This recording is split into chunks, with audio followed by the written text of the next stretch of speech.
When you imagine male friendship, certain images probably come to mind.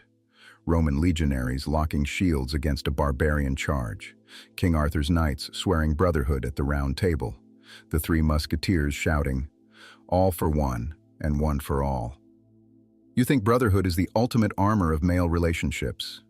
You believe sincerity earns sincerity. You treat late-night drinking and shared stories as lifelong loyalty. You live by the rule, talking about money ruins friendship. You even see interests and profits as corrosive forces, something that poisons real relationships. And when you see alliances built around mutual benefit, you sneer at them. To you, they look fake, opportunistic, transactional. But the map you're using to navigate male relationships is completely wrong. What you think protects friendship is actually destroying your social foundation. And what you think is the weakness, calculating interests, is the real backbone of male alliances. In The Prince, Machiavelli exposed more than the mechanics of power. He revealed a brutal law of human nature. People forget the death of their father more easily than the loss of their inheritance. This isn't cynicism, it's reality.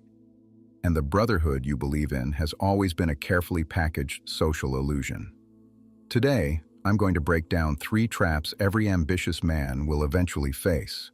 3 traps that no one in the real world will ever bother to warn you about. They're waiting for you to fall into them.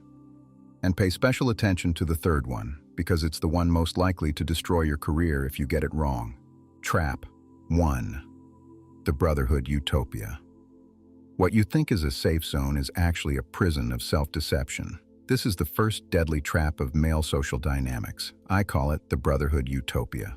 When your career collapses, you call a friend. A few drinks later, you pour your heart out, and he slaps your shoulder. "Don't worry, I've got your back." When a relationship fails, the guys gather around and say, "Women are unreliable. Brotherhood lasts forever." When working with friends, you avoid discussing money. You say things like, "We're brothers. There's no yours or mine." Inside this utopia, you don't have to face cold calculations. You don't have to negotiate profit splits. You don't have to worry about fights over money. It feels warm, pure, honorable, but it's an illusion.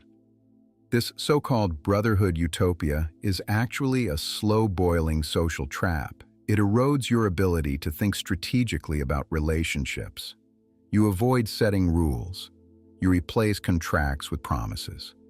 You pretend human nature isn't driven by incentives.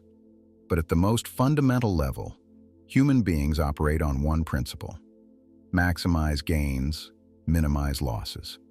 Machiavelli understood this clearly. Human behavior is driven by the pursuit of advantage and the avoidance of harm. By excluding interests from male relationships, you're removing the very structure that holds them together. And when reality eventually intrudes, the result is predictable: betrayal, collapse, disillusionment. History offers countless examples. Crassus, one of the powerful Roman triumvirs, believed deeply in brotherhood among his generals. He relied on loyalty and camaraderie rather than clearly defined incentives. Promotions were given based on personal favor. Battle rewards were promised casually but rarely formalized. He thought loyalty came from honor, but resentment grew beneath the surface. During his campaign against Parthia, one of his commanders, still waiting for promised rewards, betrayed him and leaked the army's route. Crassus was defeated and killed. His head was severed on the battlefield. He wasn't weak. He wasn't naive. He was simply trapped in the fantasy of brotherhood. Emotions decorate male relationships, but shared incentives are the foundation. Without aligned interests, even deep friendship collapses under pressure. But escaping this trap doesn't mean you're safe, because the next trap is even more subtle. This trap hides inside helping a brother out. A friend asks for help beyond your capacity.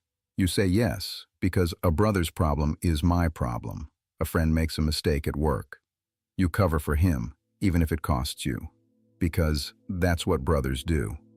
He takes small advantages. You pretend not to notice, because it's not worth damaging the friendship. Inside this bubble, Unconditional giving feels noble.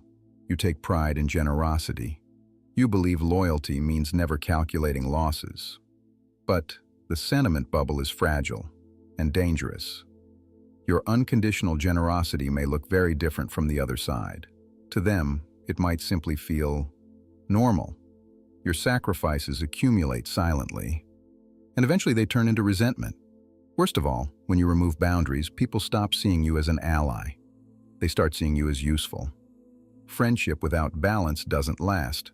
Real loyalty grows stronger when both sides invest. Interests anchor emotion. You might think you're finally safe once you establish boundaries. You're not. Because the final trap destroys more men than any other. This trap lives in promises. You start a business with friends. You raise a glass and swear, we share success, we share hardship. No betrayal. You start a partnership and say, I trust you. No need for contracts. You promise, when I succeed, I'll never forget you. In this temple of oaths, words feel sacred. Trust feels stronger than legal documents, but verbal agreements are the weakest bonds in existence. Machiavelli wrote something brutally simple. A contract without enforcement is meaningless. A promise without incentives is empty. Men's vows collapse quickly under temptation. And when losses appear, verbal agreements evaporate. By trusting promises alone, you are gambling your future on the stability of human nature.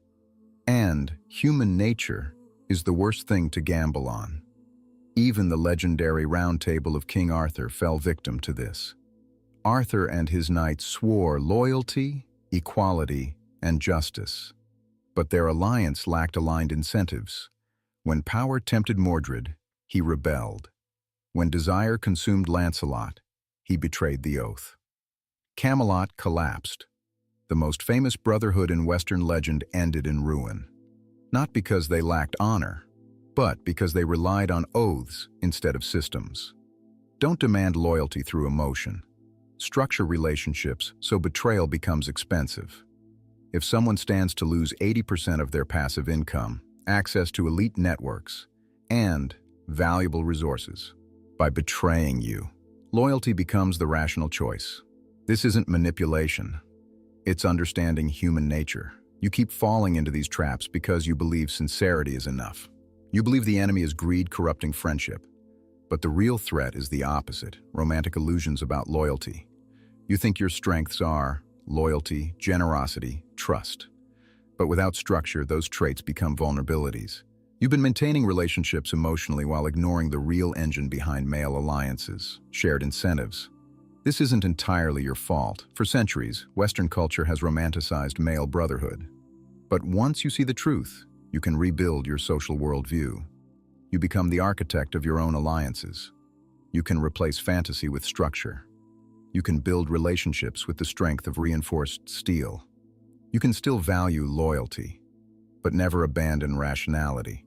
You can still honor friendship, but never ignore incentives.